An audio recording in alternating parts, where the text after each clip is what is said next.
హైదరాబాద్ లో కాంగ్రెస్ శిక్షణ తరగతులు జరుగుతున్నాయి. అనంతగిరి హరిత రిసార్ట్ లో ఏపీ తెలంగాణ డీసీసీ అధ్యక్షులకు శిక్షణ కొనసాగనుంది. 10 రోజుల పాటు ఈ శిక్షణ తరగతులు జరగనున్నాయి.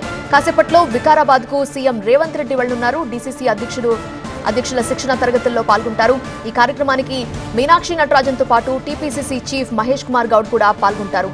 వికారాబాద్ లో కాంగ్రెస్ శిక్షణ తరగతులు జరుగుతున్న నేపథ్యంలో ముఖ్యమంత్రి రేవంత్ రెడ్డి కూడా అక్కడకు వెళ్లి పాల్గొనబోతున్నారు. మేము ఫస్ట్ జిల్లా అధ్యక్షులకు శిక్షణ శిబిరాలు పెట్టి తద్వారా మండల అధ్యక్షులకు గ్రామ కమిటీ అధ్యక్షులకు బూత్ స్థాయి వరకు కూడా ఈ శిక్షణ శిబిరాలు పెట్టాలన్నది మా యొక్క పార్టీ యొక్క ప్రణాళిక. నేను ఈ యొక్క ట్రైనింగ్ విభాగానికి చైర్మన్గా ఉన్నాను. మాది కూడా రాష్ట్ర స్థాయి లోపల కమిటీ ఉంది.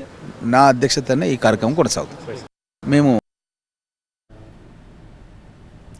వికారాబాద్ లో కాంగ్రెస్ శిక్షణ తరగతులు జరుగుతున్నాయి. అనంతగిరి హరిత రిసార్ట్ లో ఏపీ తెలంగాణ డీసీసీ అధ్యక్షులకు ఈ శిక్షణ కొనసాగనుంది. 10 రోజుల పాటు శిక్షణ తరగతులు నిర్వహిస్తున్నారు. కాసేపట్లో వికారాబాద్ కి ముఖ్యమంత్రి రేవంత్ రెడ్డి వెళ్లబోతున్నారు. డీసీసీ అధ్యక్షుల శిక్షణ తరగతుల్లో పాల్గొంటారు. ఈ కార్యక్రమానికి మీనాక్షి నటరాజన్ తో పాటు టీపీసీసీ చీఫ్ మహేష్ కుమార్ గౌడ్ కూడా పాల్గొనున్నారు. మరింత సమాచారం అందించడానికి మా ప్రతినిధి ప్రభాకర్ సిద్ధంగా ఉన్నారు లైవ్ లో. ప్రభాకర్, ఈ శిక్షణా తరగతుల్లో ఏం చెప్తారు? 10 రోజుల పాటు నిర్వహిస్తారని తెలుస్తోంది. ముఖ్యమంత్రి రేవంత్ రెడ్డి ఎన్ని గంటలకల్లా అక్కడికి చేరుకుంటారు?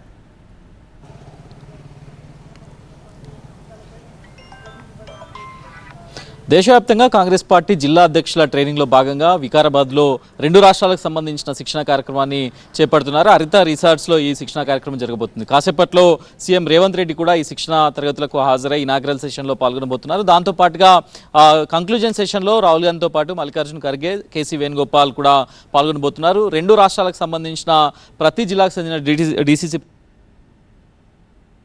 శిక్షణ తరగతి ద్వారా ఎట్లాంటి క్లాసెస్ ఉండబోతున్నాయి, ఎట్లా ఉంటుంది షెడ్యూల్ అంతా? అఖిల భారత కాంగ్రెస్ పార్టీ అధ్యక్షులు మల్లికార్జున ఖర్గే గారు, leader of the opposition in the parliament Rahul Gandhi గారు మన దేశంలో ఉన్నటువంటి అన్ని రాష్ట్రాల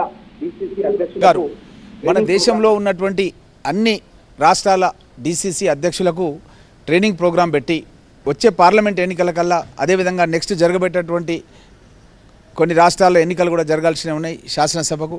కాబట్టి ఈ యొక్క ఎన్నికలకు అన్ని కూడా మన కార్యకర్తల్ని సన్నద్ధం చేయాలంటే జిల్లా అధ్యక్షులకు ట్రైనింగ్ ఇవ్వాలని, మన దేశానికి స్వాతంత్రం తీసుకొచ్చినటువంటి కాంగ్రెస్ పార్టీ ఎన్నో సంస్కరణలు చేసింది. ఎంతమంది పాల్గొనబోతున్నారు?